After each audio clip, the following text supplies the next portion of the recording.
मैं हूँ Saiyan blood studio से। और आज हम टॉप 10 बेस्ट रिटर्न कैरेक्टर्स देखेंगे जो कि एक से बढ़कर एक है।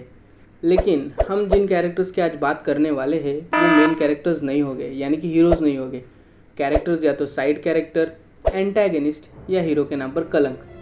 अरे नहीं यार, मैं इस हीरो की बात थोड़ी ना कर रहा हूँ, मैं कीरा जैसे बंदों की बात कर रहा हूँ, यानी कि एंटी हीरो। क्योंकि मेरे नज़र में जो मेन कैरेक्टर होता है वो राइटर हमेशा बेस्ट ही लिखता है, लेकिन जो मेन कैरेक्टर्स ना होते हुए पूरा शो खा लेते हैं, आज हम उनकी बात करेंगे। तो चलिए बिना वक्त ज़ाया किए वीडियो स्टार्ट करते हैं। तो नंबर 10 पे है काकाशी हाताके। नरूटो में बहुत से कैरेक्टर्स हैं जिनका पास्ट बहुत ही डार्क है, काकाशी, सासुके, गारा, Obito etcetera. But the thing for which काकाशी stands out is because काकाशी कभी ज़िंदगी के सामने हारा नहीं। उसने हर एक ट्रेजेडी फेस की एंड वो मूव ऑन भी हुआ। वो चाहता तो गलत रास्ता चूज़ कर सकता था, बट उसने लाइफ को फिर से पॉजिटिविटी से जीना चालू किया। बल्कि अगर मुझे याद है तो जब सासुके रिवेंज के पाथ पे जाने वाला होता है तब काकाशी ही उसे समझाता है कि revenge is never an option, और तू अगर बदला ले भी लेगा तो क्या होगा, तुझे बस बदले में और अकेलापन मिलेगा। एंड फिर सासुके कहता है कि तुम्हें नहीं पता अपनों को खोना कैसा होता है, शायद मुझे तुम्हारे किसी अपने को मार देना चाहिए, तब तुम शायद मेरा दर्द समझ पाओ। और काकाशी स्माइल करके कहता है कि थियरी अच्छी है बट तुम थोड़े लेट हो, मेरे अपने वो सब पहले ही मर चुके हैं। राइटर ने काकाशी को बहुत अच्छी तरीके से लिखा है कि वो सरकास्टिक भी है and at the same time वो बैड एस भी है। काकाशी के हर एक एक्शन के पीछे एक वजह है, फिर भले ही वो उसका लेट आना हो या उसका comrades life over Ninja rule को चूज़ करना। Kishimoto the writer of Naruto को किसी ने एक इंटरव्यू में पूछा कि अगर आप नरूटो सीरीज फिर से बनाते हो तो आप किसको एज अ मेन कैरेक्टर देखना पसंद करोगे, लाइक अपार्ट फ्रॉम नरूटो। तो किशिमोटो ने काकाशी का नाम लिया and that proves that why he is on this list and why he is one of the best written characters. 9th पे है एंजिलो, जो कि 91 डेज का मेन कैरेक्टर है, बल्कि मैं उसे एंटी हीरो बोलना ज़्यादा प्रेफर करूँगा। एंजिलो ने अपनी फैमिली को ख़त्म होते देखा एक रात में, और फिर तब से उसके जीने का कुछ मकसद ही नहीं बन रहा था। बट जब उसे एक लेटर मिलता है जिसमें उसके फैमिली को मारने वाले एसेसिन का नाम पता चलता है, वो पागल हो जाता है। वो रिवेंज के पाथ पर चलने लगता है। उसके सामने उसका बेस्ट फ्रेंड भी होता है, वो उसे भी नहीं बचा पाता due to revenge. But at last he asked himself a question that am I happy after taking revenge and what's next in my life. But बहुत देर हो चुकी होती है and he realizes that to that revenge was not everything, but when that realization hitted he was already dead inside. बाकी Angelo अपनी new life चालू कर सकता था, वो उसे भी मालूम था। बट आप ही सोचो, अगर आपकी फैमिली मारी जाती और आपकी फैमिली को मारने वाला बंदा एक अच्छी नॉर्मल लाइफ जी रहा होता तो आपका भी खून खोलता। इन केस ऑफ एंजिलो, उसके emotions were not wrong but the path of justice he took was wrong. Number 8 Johan Liebert. ये बंदे के बारे में मैं क्या ही बोलूँ। लिटरली 75 एपिसोड के एनिमे में, मतलब 1400 मिनट्स में, ये बंदे का स्क्रीन टाइम होगा 60 मिनट्स का, बट जो इम्पैक्ट ये लाता है वो कोई मेन कैरेक्टर नहीं ला पाता। और जब भी कोई कैरेक्टर इतने कम स्क्रीन टाइम में इतना इम्पैक्ट दे के जाता है तो समझ जाना that writer has given his best to write this character. Johan is more like Joker, I will say. He just wants to prove the point that all human beings are evil when it comes to bad situation and selfish too.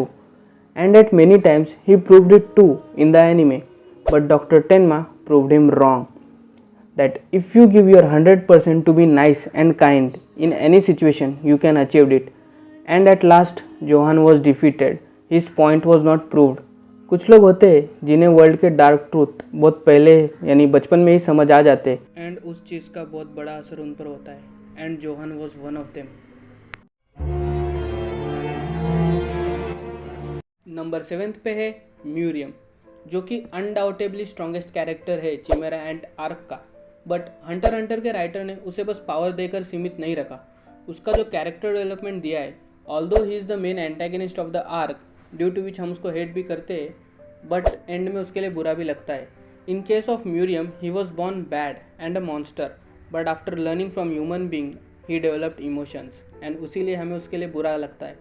The best part about this arc is that the main character goes from human to monster and the antagonist Miriam goes from monster to human, which shows us that evil and good are different faces of the same coin. Number 6. Light Yagami, aka Kira. The most famous character I think in India after the big 3 MC is Light Yagami. Light Yagami के बारे में आपको क्या ही बोलूँ, आप सबको तो मालूम ही है.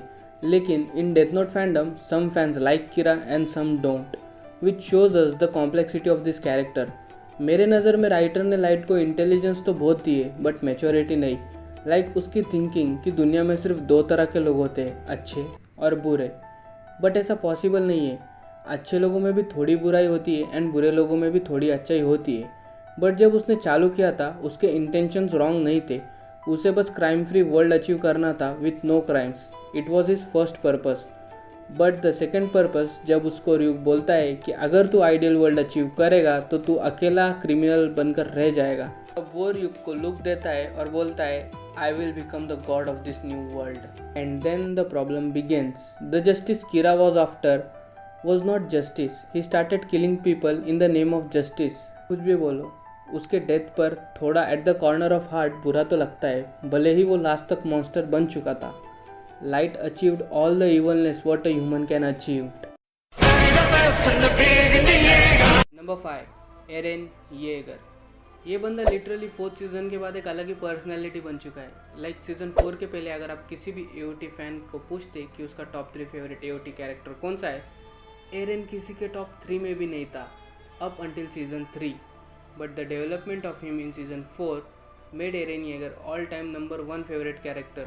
लाइक लिटरली एरन के एंट्री पर पहले लगता था कि क्या यार, बट अब एरन की हर एंट्री पर तालियां मारने का मन करता है. The one thing I liked about Eren is that he knows Mikasa loves him and deep down he also loves her, but he can't express his feelings towards her because of his titan inheritance. उसको मालूम है वैसे भी वो 13 साल में मरने ही वाला है, तो वो मिकासा की लाइफ क्यों स्पॉइल करे. And she will get much better person than him जो कि लाइफ टाइम मिकासा के साथ रहेगा. Maybe after final season, Eren will become number 1 greatest written character. But अभी के लिए वो नंबर 5 पे है. Number 4. Lelouch. Lelouch means zero. वो बंदा है जिसने कि कोड गैस की एंड में लिटरली मेरा दिल जीत लिया. ये बंदे को दोनों तरफ से मतलब ब्रिटानिया और जापान दोनों तरफ से हिट मिला, but at last he was the one who freed Japan and Britannia. इसने जो भी किया पूरे एनिमे में वो राइट था ऐसा तो नहीं बोलूँगा, but the thing is he was good at start, then became evil, and at last he chose good over evil. There is no doubt that Lelouch was the smartest character, but then he made many mistakes which shows us that there is no one perfect in this world. But Lelouch अपने mistakes से ही सीख कर last में कुछ अच्छा achieve करता है. And as they say, Lelouch is dead already, but Zero is immortal. Number 3. उचीहा इताची. ये बंदा मेरा पर्सनल फेवरेट है. इताची उचिहा was the brother of सासुके उचिहा and assassin of his own clan. He was the most talented shinobi of them all. ये अकेला ऐसा character है जिसकी story उसके मरने के बाद शुरू होती है, बल्कि उसके मरने का कारण भी उसकी स्ट्रेंथ ही है. राइटर को सासुके को स्ट्रांग बनाना था, इसी वजह से इताची को मार दिया. और राइटर का ही नहीं, इताची का खुद का मोटिव भी यही था कि उसे सासुके को स्ट्रांग बनाना है. किशिमोटो ने यह बात खुद एक्सेप्ट की है कि अगर इताची आज जिंदा होता तो वो स्ट्रॉन्गेस्ट कैरेक्टर होता. इताची ने जितना सफ़र किया वो इनडिस्क्राइबेबल है एंड उसके सैक्रिफाइसेस अनकाउंटेबल. इताची ने पेन चूज़ किया जबकि उसका खुशी पे पूरा हक था. इताची ने बदनामी चुनी जबकि उसका नाम सुनहरे अक्षरों में लिखा जाना था. To put it simply, Itachi is just a goat character. Number 2. Askeladd. Askeladd मेरा रिसेंट फेवरेट कैरेक्टर है. लिटरली ये कैरेक्टर को समझना मेरे बस में तो नहीं है. I will say that Askeladd was the one who not being the main character of the show carried the show's burden. Askeladd इतना कॉम्प्लिकेटेड कैरेक्टर है कि लास्ट तक समझ ही नहीं आता कि इसको लाइक करे या hate. Even the God is also confuse कि इसको हेल में भेजूँ या हेवन में. एस्कलाड लीडर, स्ट्रेटेजिस्ट और स्ट्रांग है, बट उसमें बैटल प्राइड बिल्कुल नहीं है, इसीलिए वो थॉरस को बाय फॉल प्ले मारता है. बट आई विल से एस्कलाड ने थॉरस को फ्री कर दिया because Thors was slave to war and Askeladd believe that everyone is slave to someone and in anime he proved it. The path Escalade took was wrong, but to achieve full peace without wars, slaves, and battles, it was necessary. By creating opportunity for Prince Canute to be next king, Escalade achieved his objective. Now it's up to Prince Canute and Thorfinn to build a peaceful world. Escalade not only showed them the path, but also brought them to this path, the path to achieve peaceful world. I hereby declare Escalade to be the most complicated character. Number 1. Shinzeo Sasageo Commander Erwin Smith, the character who surpassed all my expectations.